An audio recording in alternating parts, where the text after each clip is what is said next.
It should be much, much simpler. But to get there, they need to actually consider the net benefit to the public, and they don't right now. And so they think they are carrying out the mission of the NRC very well to protect human health and the environment. The Atomic Energy Act also says you need to do things like maximize benefit to the general welfare of the public. That isn't considered in their decision making. So we've been trying to get them to consider those potential net benefits. Their response is generally that we don't promote nuclear. We do not ask them to promote nuclear. We ask them to consider the benefits to public from using nuclear. Not to say we don't want them to go out and put up ads and say build nuclear, right? That's not their role. They need to make sure that it's safe, but safe when considering the cost of their regulations to the public as well, as the Atomic Energy Act tells them to. And so we've been trying to get their mission clarified, not changed, but actually so they do what the Atomic Energy Act of way back in 1954 says they should do, and what the Energy Reorganization Act of 1974 that created the NRC out of the Atomic Energy Commission also says they should do. We think that considering that counterfactual of net benefits is critical to having an agency that benefits society. Just because the facts are A, if the narrative is B and everyone believes the narrative, then B is what matters. But it's our job in our industry to speak up proudly, soberly, and to engage people in this dialogue. Those 2.5 billion people that are in energy poverty, they need us.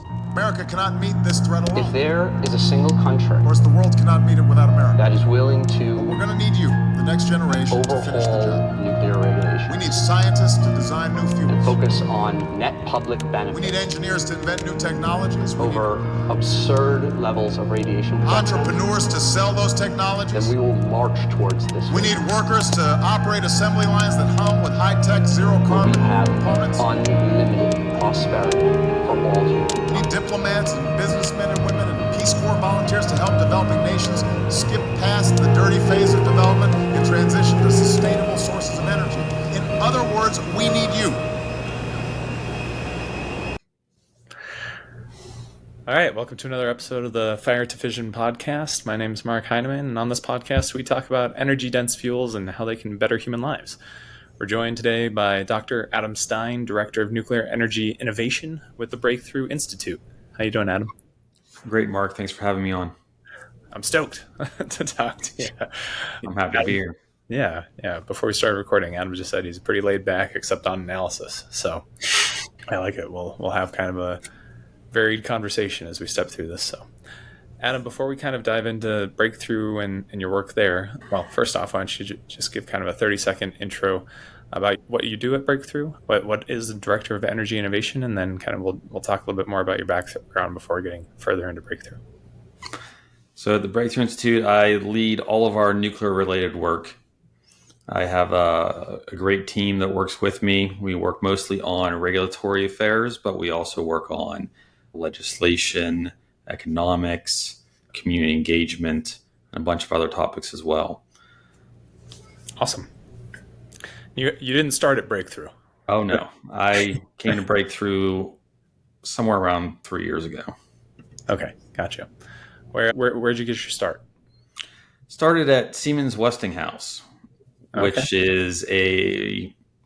was purchased by Siemens from Westinghouse. It was the power plant service arm of Westinghouse Power Generation way back in the day. Got it. And I mean, did you work there long? What was kind of the progression over the course of your career? It has been a very diverse career.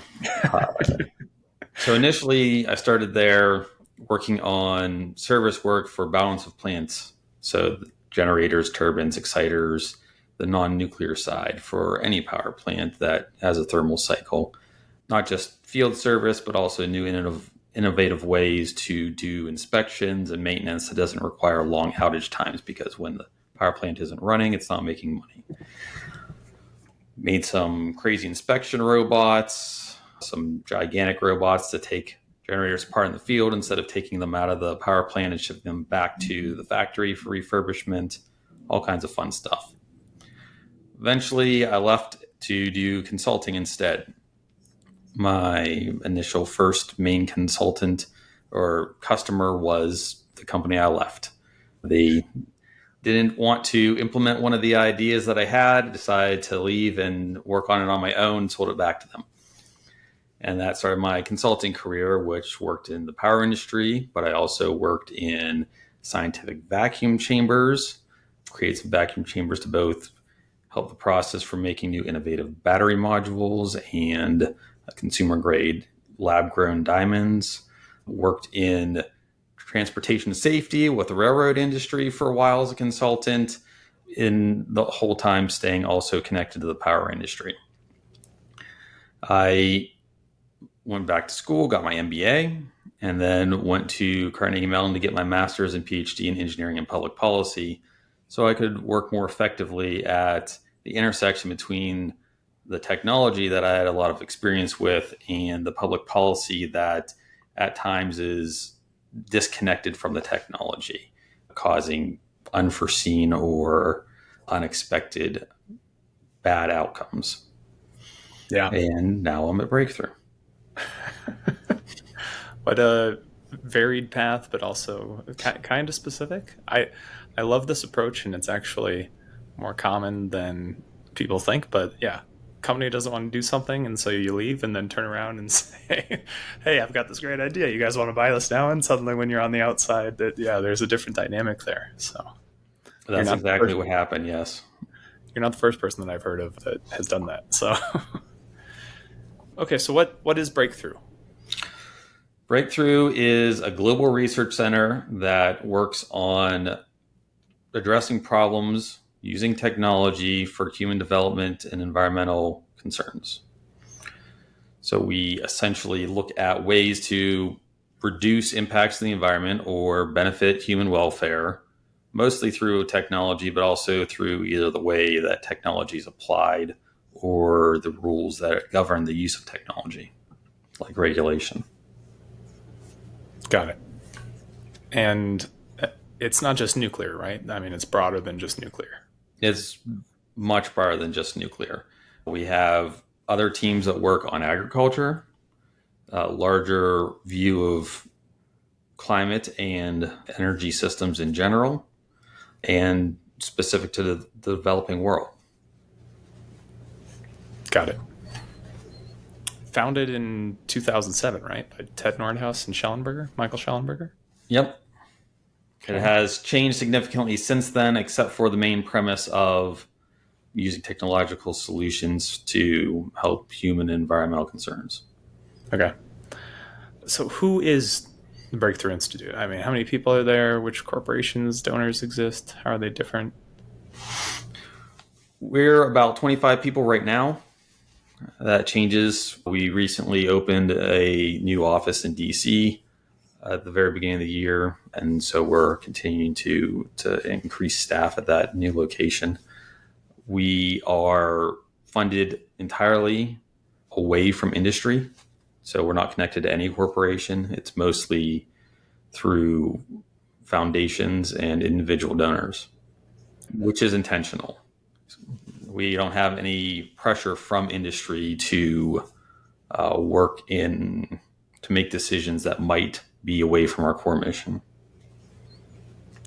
Yeah, so to basically be able to firmly say, no, we're not influenced by these guys, like we're making policy recommendations because it's what we believe in and what our funders and donors believe in. Actually, no, our funders and our donors may believe in it, but they don't give us any input as to what they believe and what we should be working on.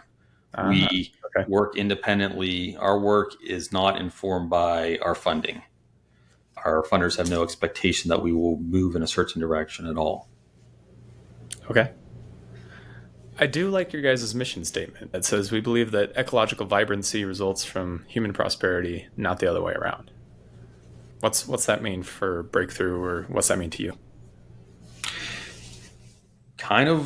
It's kind of another way of saying what we work on, technological solutions to help human benefit and environmental impact. Advances for human welfare have led to a lot less impact to the environment and more prosperity to humans at the same time. Great example is agriculture. We used to get way less productivity out of the same piece of land than we do now. And so by being able to use new technology, we have reduced impact to the environment by not using more land.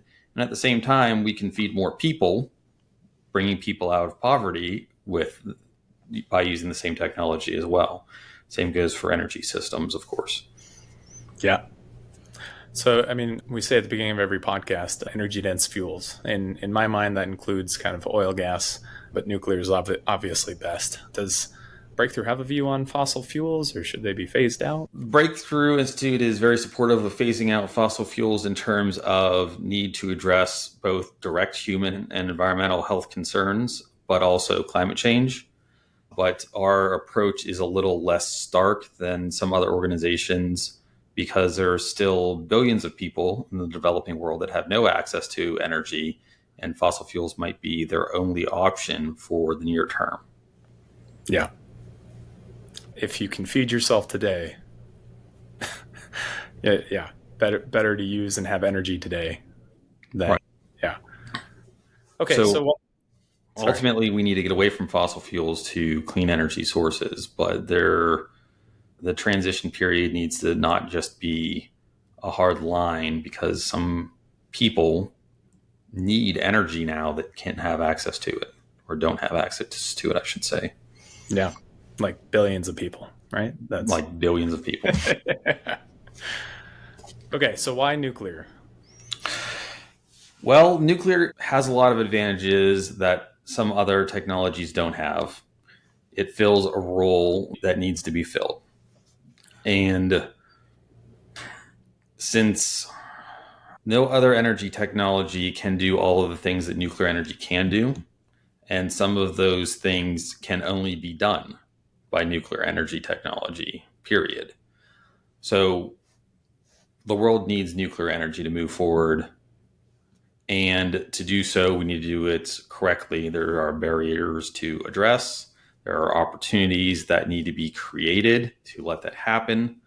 But in some form, at some level, nuclear energy is important not just to the U.S. energy mix, but to the world. Got it. Some things that it can do that other energy systems can't. I mean, that's like making medical isotopes, right? That is absolutely one of them. Yeah. That's like being on all the time, right? Well, some geothermal sources can be on all the time. Some run-of-river hydro sources are on all the time because the rivers aren't expected to have significant fluctuations from climate change. There are some other options for that, although those are very location-specific. The opportunity for nuclear is being on all the time wherever you build it. Yeah. Deployable. Deployable, right, to where you need it. And there are other atomic opportunities that need isotopes, not just for medical, but say for agriculture. We use radioisotopes for agricultural production to help productivity. There's a whole suite of those other opportunities that are an extrapolation from using it for power. I didn't know that. Is that an active use? Or, well, it's for pesticides, right? Or am I thinking about that incorrectly? It's for pesticides. It's for treating the land. Some radioisotopes, and then they're not harmful once they decay, but they can be effective at removing bugs, essentially, that can be harmful to crops, right? Yes, it's also for sterilization of already harvested crops. For instance, strawberries would go bad in a day or two, but after being treated, they last much longer on the shelf, and you have way less food waste. Yeah. Okay, so what specifically is the Nuclear Energy Innovation Program? Well, I think I covered this a little bit at the beginning, but we look at barriers that are in the way of deploying nuclear at scale for the benefit of both the public and the environment. These barriers are wide ranging. We focus a lot on regulation in the US right now because there wasn't sufficient effort in that space, in our view, when we started this program. And so we didn't want to necessarily be duplicative of what others were doing in other areas that they were already doing good work. We wanted to fill a role that was necessary and not covered yet. And we also work closely with Congress and state legislatures when the opportunity arises to make sure there's policies in place and law. We also work at public engagement and communication through our new effort called Build Nuclear Now. And we work on economics and deployability.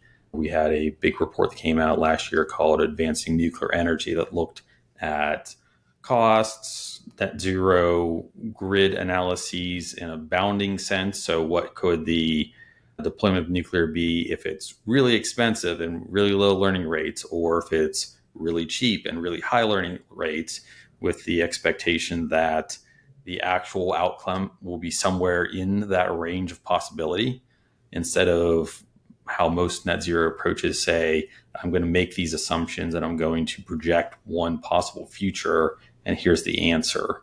We wanted to know what the whole potential reasonable solution set was, and so we could say with some confidence that the reality will be somewhere in there, instead of trying to put our finger on an answer that is very likely not accurate. Got it.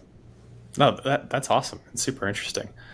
We're only like 15 minutes in, and I'm worried that we're going to run out of time on this next question or topic. But so I want to focus on the regulation piece, and I'm going to come at this to kind of set this question up on something that I've been thinking a lot about recently, where cost drives decision making in so much of the world, and just picking the lowest cost energy solution isn't always the best option because it doesn't do all the things like other energy systems do, just like we talked about. Nuclear has a lot of advantages and can be deployable and provides other benefits to society, but frequently people will say, well, it costs too much. And when I think about it, and when I think about the cost, like the energy return on energy invested, how much energy actually goes into building the plant, like the physical material world and construction of the plant should be approximately equal to that of a coal plant or a natural gas plant. Like there's many of the similar components, and the rest of the fluff, the thing that makes it expensive, is this regulatory burden and paperwork and like proving that you're safe preemptively.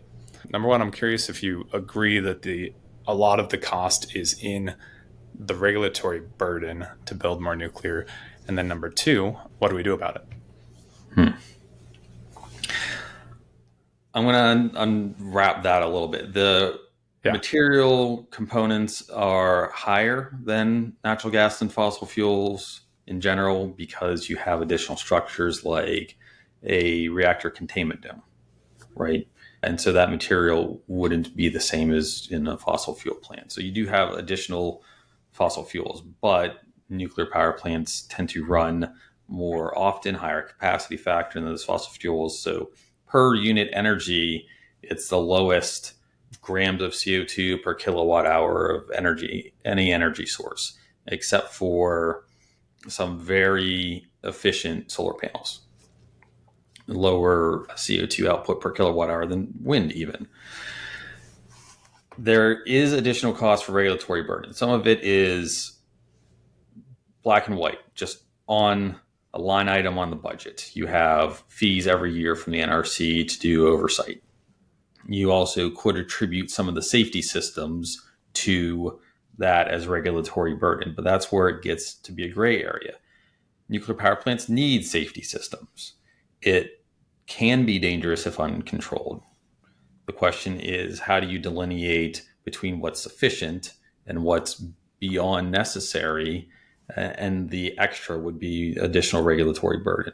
You want some additional beyond what's the bare minimum, so you can account for uncertainty, but at some point you get into the realm where you're just asking for more and more and more all the time without any additional reduction in risk or increased benefit to the public. Do you have any perhaps specific examples that might come to mind? Hmm. Well, everybody says that Alara is the epitome of the example because As low as it's reasonably achievable, as right? low as reasonably achievable. If it's based off of the linear no threshold model, which it currently is, that means that there is no dose that is completely safe. And so Alara, it requires operators to reduce potential dose to workers in the public based off of a certain cost threshold, a certain dollar figure per rem reduced, with no lower limits. It's just whether it's financially passes this cost threshold. So you could reduce the most minuscule dose that costs you $15 to do, right? And they would say that you need to do that. Does So that minuscule it's dose really not. actually have risk to the public? Yeah. Probably not. But because it's particularly based off of this cost threshold, they still have to do it. And that goes beyond where I would say is it goes into the area of additional burden because it's not actually providing that additional safety benefit. Right. Yeah. Jack Devaney has a ton of great writing about this. In my opinion, he's a great thought leader on it. And one metric that he uses is dollars spent per life year saved. And nuclear has some of the worst return on investment as far as additional dollars spent and saving more lives. Like we can spend our money in so many other ways as a society rather than working on more nuclear safety. That, I mean, by the numbers, that's absolutely true. Nuclear is per kilowatt hour the safest form of energy that the Earth currently, or as far as we know, has ever used. Yeah. Now, So something that people always try to break apart here that I actually object to is that the nuclear industry is only this safe because there was regulation. These things grew up together. yeah. So the regulation moved in the direction that it moved along with the industry. You can't completely separate them, and you can't say that one is just the result of the other. The question is, how do we untangle this now so we can move forward in a way that is the most benefit to society? Not whether the past mistakes were from the industry or from the regulator. It's probably both, to be honest, because they are intertwined. So moving forward should not be a attack one or the other proposition. I like that. That's a solution based mindset, which I think is very positive. But I totally agree with you. Like if you look back at the number of rules when they came into effect, when the NRC was formed, the cost of nuclear plants over that amount of time, it's pretty obvious that nuclear was safe before the NRC, before a bunch of the regulations came into place. And my personal view is regulations will fill, I mean, just like you said, Alara basically means how much can you afford? And so pay us as much as you can afford to make it that safe, which then eventually you regulate yourself out of a job and you can't afford it anymore. Or another technology comes along that doesn't have the same standards. And when I look at the number of regulations for each type of energy system, they scale remarkably close to the energy density of those fuels. Like, there's a ton for nuclear, there's a lot for oil and gas, there's not that much for other kinds of energy systems. That's true. Yeah, absolutely. A big question mark is is the regulations going to look like for, say, hydrogen, which is potentially very dangerous if used incorrectly. And if we have a very fast uptick of energy infrastructure based on hydrogen, it's not just production of hydrogen, which we do have some regulations in place. It's also transmission of the hydrogen, which we also have some regulation in place, although it's not as strict or comprehensive as, say, natural gas pipelines. But the end use is largely unregulated at this point. And that's usually where you're going to have operator error. I see. So you mentioned these things are intertwined. I agree. What are some of your ideas about how you might be able to untangle them or fix them? I've got hot takes, but curious on your idea about what some solutions might be. I have some very hot takes as well, I guess. Let's talk But about hot takes. Yeah. some things, since these things are intertwined, I'll note again that to fix one or the other, we're going to have to be willing to move beyond or away from the way we've always done it. You can't say that new standards needs to be the same as the old standards, just say technologically inclusive instead. That won't actually fix the problem. So Part 53 doesn't make any sense? Not as currently written. There are some improvements because it is technologically inclusive. You're going to have to request less exemptions from regulations that are in Part 50 or 52. For instance, if you don't have a backup pump because you don't have a pump at all in your reactor, you don't have to ask for an exemption for it. But it doesn't change the paradigm. I don't realize what we're talking about. So yeah, okay. So I'll give kind of a background, or well, yeah, you go for it. Part 50 and 52 are the two regulations that are currently available to licensed reactors under the Nuclear Regulatory Commission. Part 50 is the old way. It's a two-step process. You first apply for a construction permit to build the plant, and then you apply for an operating license to operate the plant. Part 52 was later put in place to try to streamline it. It's a one-step process. It's called a combined operating license. You have a standardized design. The design gets approved up front, and then you can apply for a combined operating license to build that specific design at a specific site and operate it all in one go instead of two separate stages. Existing licenses, except for Vogtle, Unit 3 and 4, were all done under the Part 50 framework or even before the NRC under the Atomic Energy Commission. Part 52 was used for the Vogtle framework all the way to completion for the first time. And new developers for advanced reactors are almost exclusively using Part 50 because it allows them to get an upfront initial look at a first-of-a-kind plant with the construction permit and then separately seek an operating license later for the as-built plants instead of trying to have all the information up front. I'm sorry? Do you know if NuScale also did Part 50? Or I thought NuScale did a design certification first, which is under Part 52. Okay. And now they're applying for a standard design application, which is also under Part 52. Okay. So they're using 52, but they're one of the only new developers that... Oklo was also pursuing an application under 52. They're expected to apply again, also under 52. But for the most part, all of the other developers are looking at Part 50. Gotcha. Okay, and then we said Part 53. This was the new rule that, Congress had a mandate to modernize regulation in the nuclear industry, and this was the NRC's attempt at doing that, right? That's exactly right. I'll make it a little bit more detailed and confusing. It's supposed to be technologically inclusive, which means potentially usable by any design, not unlike Part 50 and 52, which were largely designed for the large light water reactors that we have in operation today. So 53 is supposed to be usable for any design. It's supposed to be risk informed, which means you focus on the things that are most important to the risk of the plant.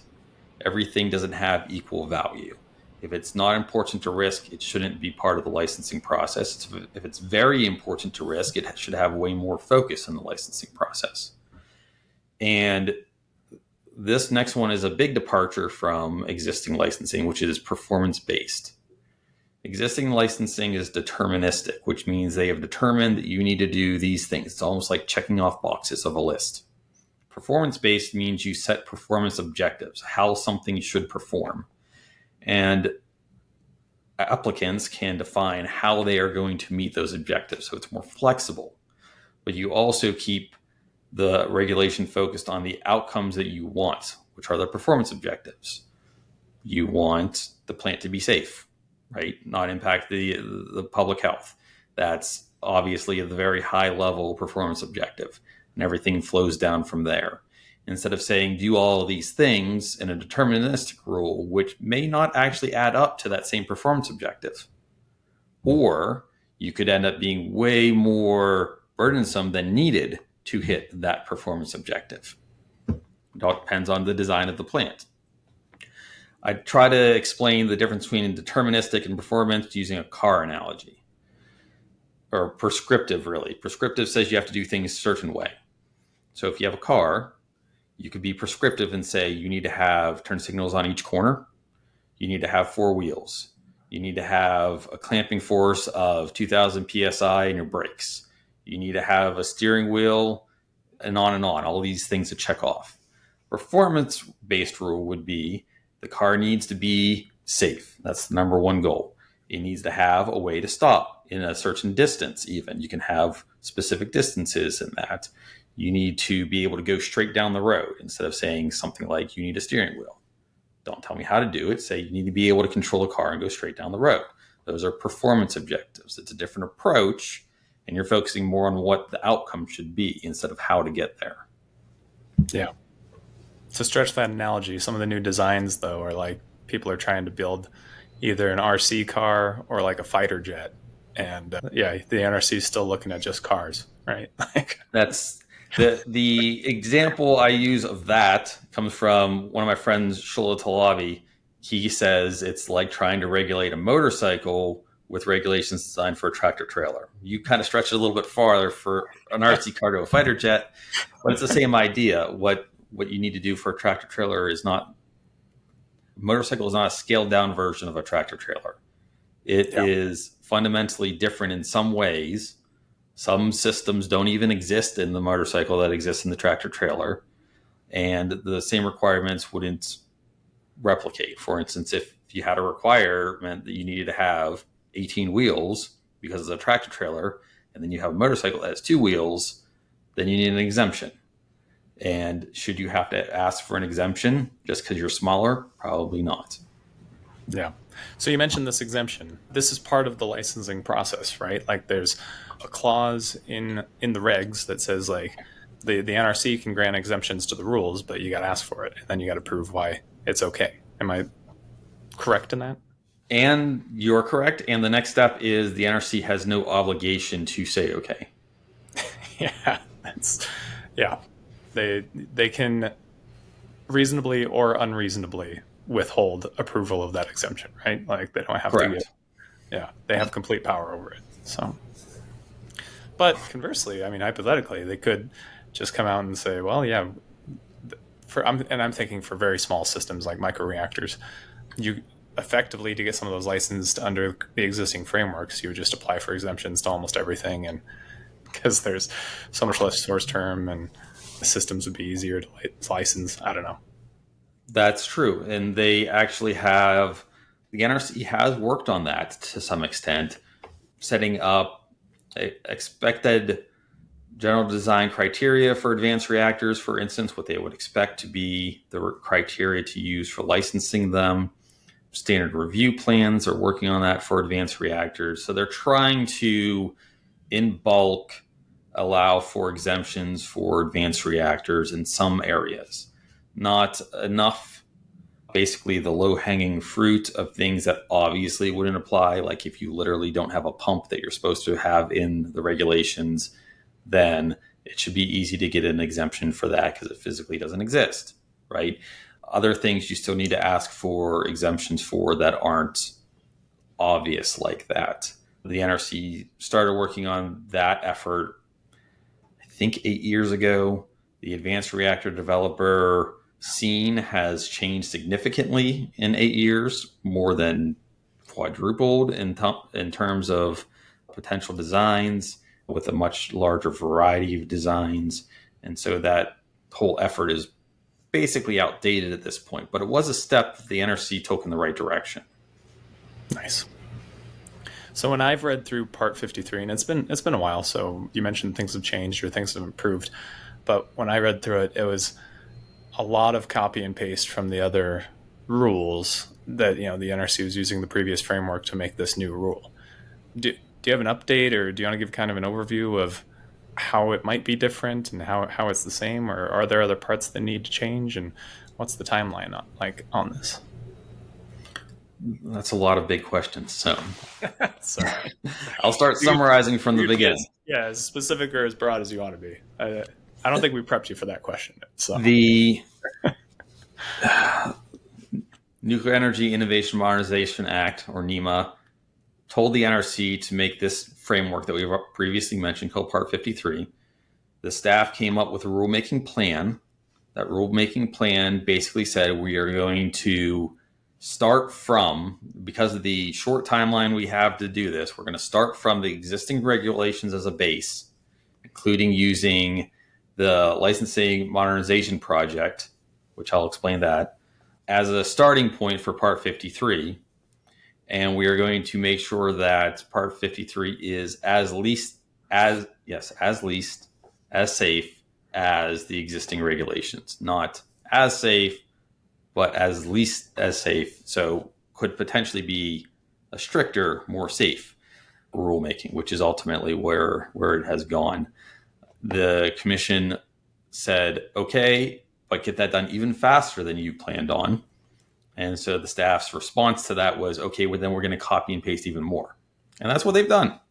They started from Part 50 and 52 and made it mostly technologically inclusive, but really started from the existing regulations.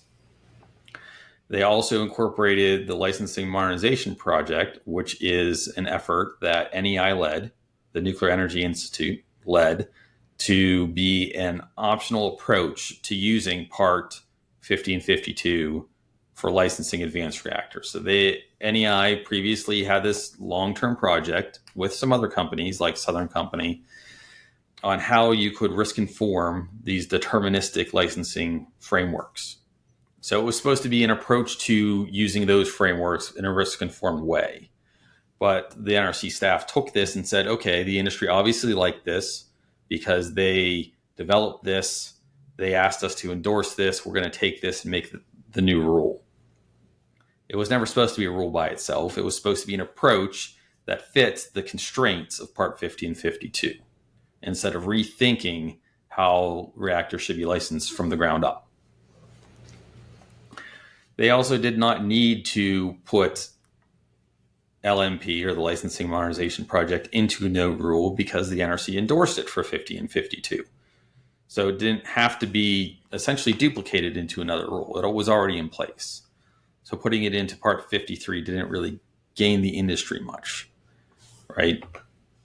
Part 53 was the opportunity to revolutionize licensing advanced reactors instead of just evolving from what we already have. So after there was a lot of feedback saying you basically just took LMP and put it in a new rule, but made it technologically inclusive, they said, okay, we'll make another framework called Framework B. This one will respond to feedback that we received that not everybody wants to use LMP and that they want an approach that is more aligned with international standards to make it easier to import and export without having to redo all of your licensing efforts. And so Framework B largely just looks like Part 50 and 52, more deterministic, which also doesn't get you much because 50 and 52 already still exist.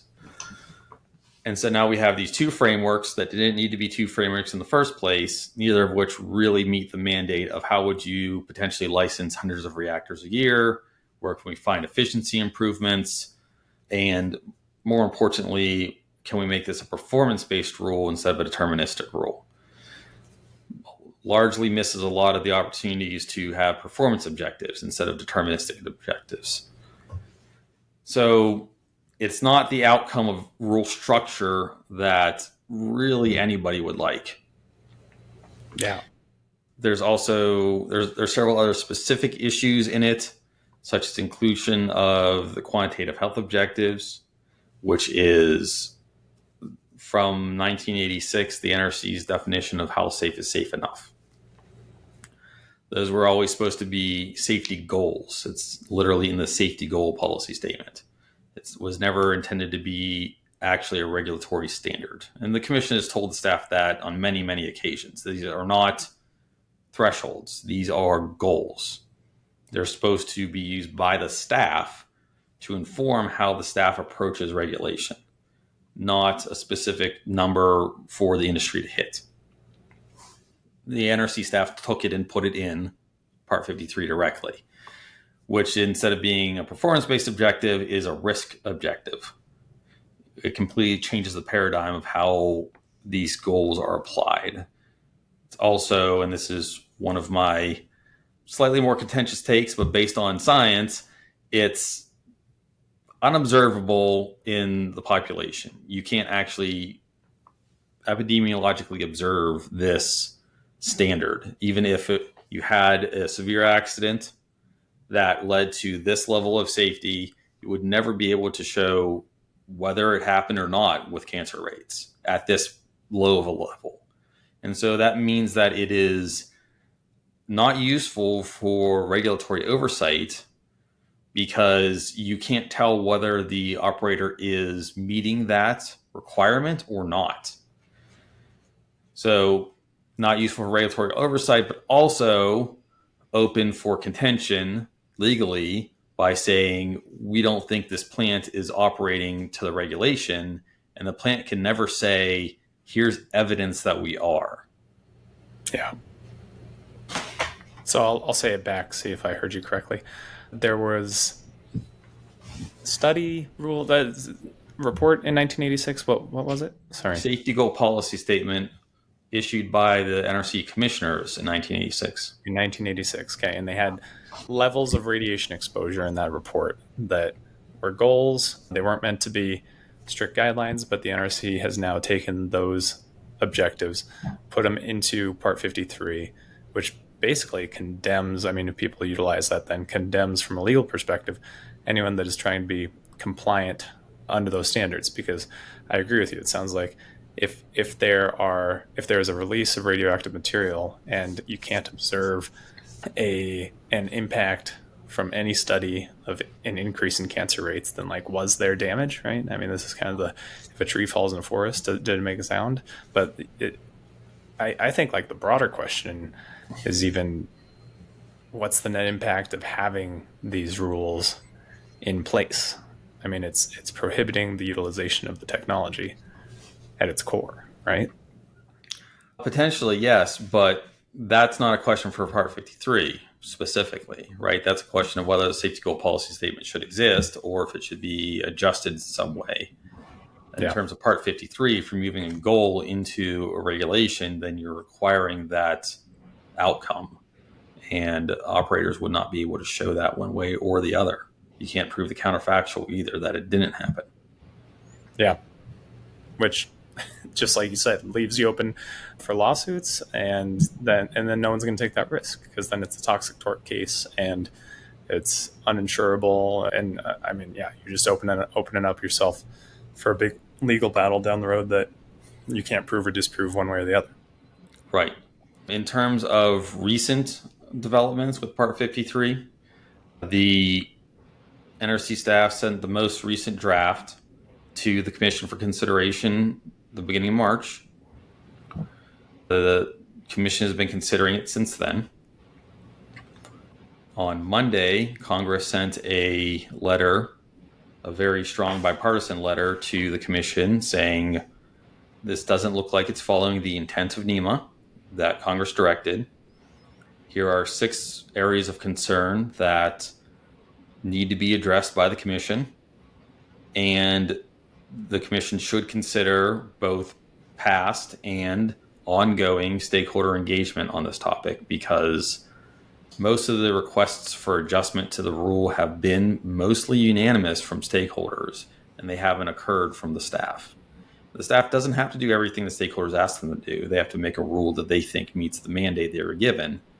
But it's my opinion that the staff has not actually been listening to a lot of the concerns. For instance, concerns that we've raised on just mathematical impossibilities that are still in the rule that should have been easy fixes and haven't been addressed.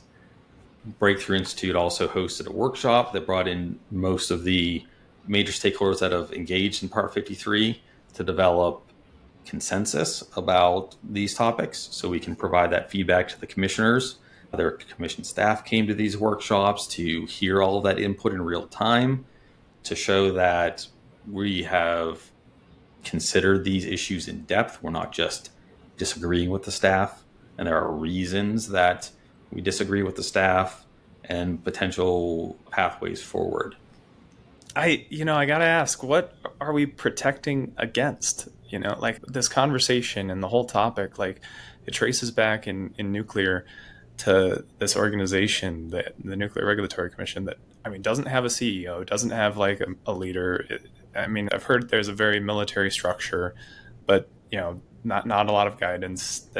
And I just, at the core, like, what is actually driving the decision making that we're protecting against? Because when you read the NRC's mission statement, like these actions and this behavior doesn't seem to line up with it. Like the net public benefit it's not there. So I'm curious, what's your opinion on, like, asked simply, is any of this even necessary? Oh, you mean nuclear regulation, period? Well, at the level and extent that it's grown to, right? I feel like it should be much, much simpler, and there should be, I don't know, some level of alternate solution. It should be much, much simpler. There's also not just simpler in terms of what regulations are required, but also there's huge opportunities for efficiency improvement. But to get there, they need to actually consider the net benefit to the public, and they don't right now. And so they think that they are carrying out the mission of the NRC very well to protect human health and the environment. The Atomic Energy Act also says you need to do things like maximize benefit to the general welfare of the public. That isn't considered in their decision making. They don't consider the general public welfare. They just consider the potential impacts of the public from actually building a nuclear plant. So we've been trying to get them to consider those potential net benefits. Their response is generally that we don't promote nuclear. We do not ask them to promote nuclear. We ask them to consider the benefits to public from using nuclear. Not to say we don't want them to go out and put up ads and say build nuclear, right? That's not their role. They need to make sure that it's safe, but safe when considering the cost of their regulations to the public as well, as the Atomic Energy Act tells them to. And so we've been trying to get their mission clarified, not changed, but actually so they do what the Atomic Energy Act of way back in 1954 says they should do, and what the Energy Reorganization Act of 1974 that created the NRC out of the Atomic Energy Commission also says they should do. We think that considering that counterfactual of net benefits is critical to having an agency that benefits society. I completely agree. Yeah, in my mind, they're working inside this box, right? I'm looking at the mission statement right now. They need to regulate radioactive material to protect public health and protect the environment. Like that's simplifying it. But if you regulate radioactive material and you're only looking at the use of radioactive material in this box, then there's the whole rest of the world that's happening outside of it, that because you're not using the radioactive material for the benefits that it provides, you're using other systems that are more dangerous and harm the environment more. So absolutely. This is really contentious to me, and it really bothers me because there's a company, an SMR developer, Last Energy, right, that is going internationally to build reactors elsewhere because they think this problem's intractable. They're literally not going to try to build in the US, and they think that they can build faster elsewhere, right? I think NuScale thinks that they're going to build systems internationally first before the first system here is built. Like, it's sad from an American perspective, for being proud of your country and like wanting to be innovative and, go fast and break things. I don't disagree with that. I think we should be building nuclear here quickly and first. I think that we have potentially huge opportunities to reduce impacts of public health just by shutting down coal, which leads to thousands of annual deaths of our citizens, whereas nuclear has led to zero. So that consideration is core to what the NRC should be considering in their decision making. And I'll note that the safety goal policy statement of 1986 that we mentioned previously says that it has several layers. The first layer is that nuclear should be as safe or safer than alternative competing energy sources. They don't actually do that comparison ever. They then leave that consideration of alternative energy sources and go to say that it should be 0.1% of cancer rates in the population from all cancer sources. So completely decoupled from energy into just prevalence of cancer that's already in the public from any source of cancer. There's no real reason to make that jump, but they do. And if they considered the actual top line safety goal of being as safe or safer than alternative energy sources, that also would make them say, oh, this is safer than, say, coal use, and we should require a level of regulation that's appropriate based on that. So how does that get fixed, Adam? How do we peel the existing regulations back to be in line with that purpose or with that objective? The only way is to have Congress clarify the mission of the NRC, because the NRC could do this itself, but has interpreted the direction of the Atomic Energy Act to be the mission that you just read, right? And so they do not think that there is a reason that they should revise any of their regulations to consider these things. They need some new direction to say that this is what you should have been doing all along, and we need you to do this now. That's the only way the NRC is going to revisit it, except for if you ended up with 5 commissioners that all thought that that was an issue, and then they could decide to do it, but that seems unlikely.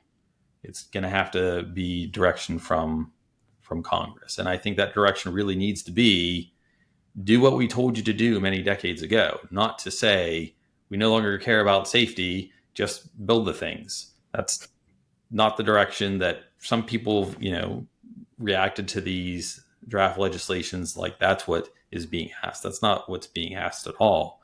We just want them to do what they were told to do from the start. Yeah. So we could either stack the commission or motivate Congress to write a letter and clarify the mandate. Words stay the same. Right. Emphasis on different words, right? We'll underline and italicize different words. So basically, yes. How are commissioners appointed? What's the process for how would you stack the commission, and why do you think it's unlikely that would happen? The requirement of the commission is that there can be no more than 3 commissioners from any political party. And so it is a bipartisan commission, kind of like FERC is. You usually appoint commissioners in pairs, so you'll have one from each party combined together, so it's easier to get them approved at the same time. Each party thinks they are putting somebody on the commission that'll do what they think should be done. There are different views of what that should be, and so it's unlikely you're ever going to get 5 commissioners that really think, really you only need 3 of 5, you need a majority, but changing the mission of the NRC and all the regulations that flow down from it, it's going to be difficult for that to not be contentious with external stakeholders if it's a bare majority for that kind of vote. I see. Well, but I mean, just like you said, bipartisan letter from Congress, right? It's almost like political parties shouldn't matter on this. This is a bipartisan issue that a lot of people agree on, both red and blue, so. Yeah, I agree. But commissioners generally are more, just conservative on their approach to changing regulations. No matter which side of the aisle they are, than big, bold strokes. That's just not how they have approached regulation ever at the NRC. Fair. Okay, so I mean, domestically and internationally, do you think there's been a big mindset shift about nuclear? Oh, yes, definitely. I do think there has been. We've even seen countries that were shutting down all of their reactors to suddenly say, maybe we need to keep some of these around because we don't have enough energy. There's been mindset shift from we're going to keep the nuclear we have in some countries to we're going to build more. Then we have other countries like, say, Poland that doesn't see any option of how to get off of fossil fuels except building a lot of nuclear energy. And so there's a wide range of mindset shift from where different countries start to where they're going, but there has been a lot of shifting over the last year or two. Got it. Do you guys have a resource or a recommended resource for people to learn more about this problem with the regulator? Where could we point people? One specific resource, no. We write about it in parts relatively frequently, sometimes on very specific issues that we think need to be addressed, and sometimes on broader things. Right? Donate to the Breakthrough Institute and anything that you guys won't object to that. Yeah, shameless plug, right? But our approach in my team is to identify an issue, do the analysis on the issue, propose a feasible solution, not just a fanciful solution that we would like, but one that's actually feasible, and then communicate that to both the regulator or Congress or the public, depending on who needs to be the appropriate audience. And so taking that approach, we don't have just, say, one big compendium of this is what's wrong with the regulator. It would be volumes and volumes, right? Instead, we try to address specific issues at one time. That way we can identify specific solutions, try to get those implemented for results, for beneficial outcomes, instead of just be somebody that talks about a topic. I like it. So you're educated on the topics, you think critically about them, then you have a specific recommended approach and craft it to be most helpful, often towards a specific audience. So that's awesome. Great That's approach. the goal. Yeah. Well, we typically ask people what's the most impactful step that we can take to building more nuclear ASAP, and how can people help? But I don't want to put words in your mouth. I'll let you answer that question. But one thing that I've heard is write your senator, write your congressman or congresswoman, and ask them to change the interpretation of the NRC's mission to have a dual mandate to both protect and encourage nuclear energy in the U.S. I'll actually adjust what you said. So don't change the interpretation, just re-stress what the original interpretation was. Just go back to what the original purpose was. Just go back to the original purpose and clarify that that is what the NRC should be doing with every decision. And not even that they should promote or encourage nuclear energy innovation or deployment, just that they should be thinking about what is best for the general welfare of the public. And the result will be that this energy source will be more usable to the public because regulations will have to be designed to allow for the greatest improvement to general welfare. It'll just be an extension of that clarification. Okay, so Adam, walk us through, if that happened, what's the timeline? I mean, for that to happen, how would Congress clarify that, and how long would it take? I mean, I know that's a really big question, but and I'm asking you to answer it succinctly since we're coming up on our time. But yeah, what would that look like? It would look like a bill that specifically added a section to the Energy Reorganization Act of 1974 that takes these key points from the Energy Reorganization Act and the Atomic Energy Act and specifically says your mission is this. It includes the specific things from the purpose of those acts and defines the NRC's mission.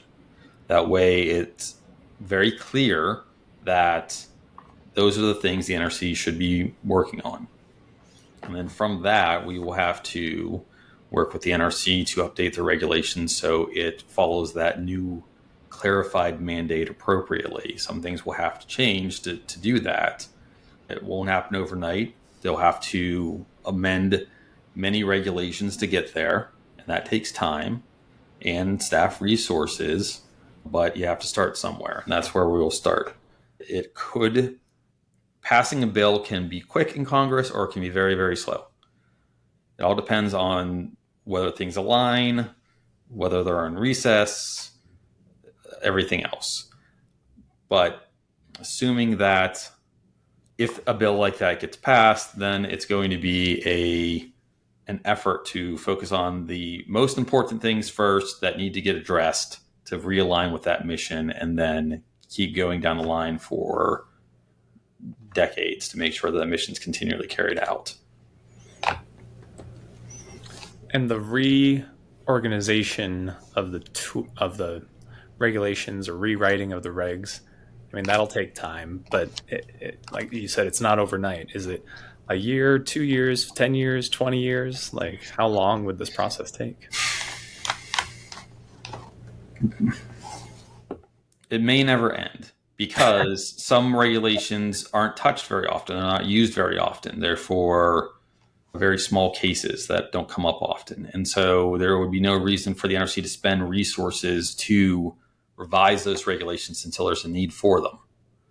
We'd rather their resources were put into, say, reviewing licensing applications, right? Yeah. They're still revising resources to be risk informed, and they started doing that in the 90s. Got it. Well, Adam, I'm incredibly thankful for your work. Thanks so much for this background. I can tell you're well versed in the subject, and I feel incredibly lucky to have gotten the chance to chat with you. So It's very kind of you. I'm glad that I had an opportunity to talk. Awesome. Thanks for the time, Adam.